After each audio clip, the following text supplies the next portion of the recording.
Chicago's COVID positivity rate is now at 2.4%. A year ago, we didn't even know what a positivity rate was, and regular briefings on COVID-19 were not a daily occurrence. But what have we lost during this year? What have we accomplished? And what does the future hold?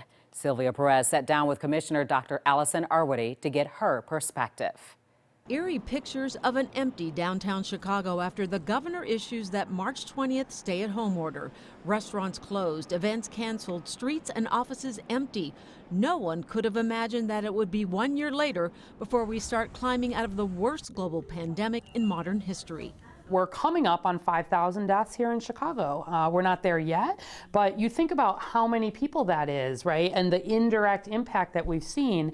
And frankly, there were a lot of things that could have been done better, I think. The first death in Illinois was March 16th. Retired nurse Patricia Friesen, 9 days after her 61-year-old sister Bailey also dies from COVID-19.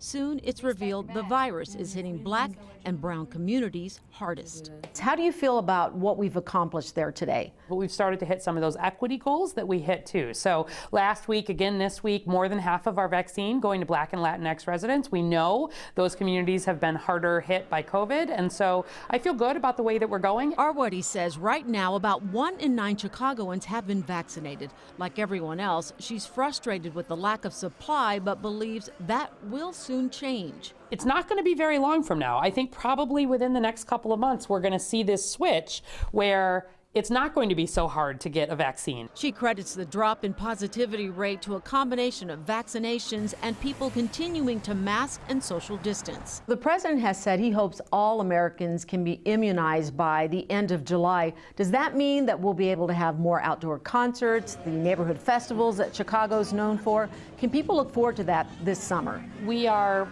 planning and hoping for a summer that is certainly more open than last summer. I don't think by summer we're going to be at a point where we can throw open the barn doors and say, you know, let's completely go back to where we were.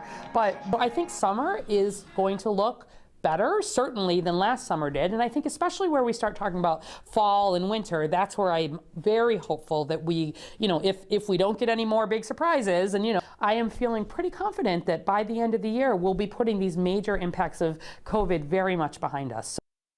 When asked about this year's St. Patrick's Day celebrations in the city, Dr. Arwady said, "We are not ready for crowds yet, but the city is currently in talks to have a muted celebration."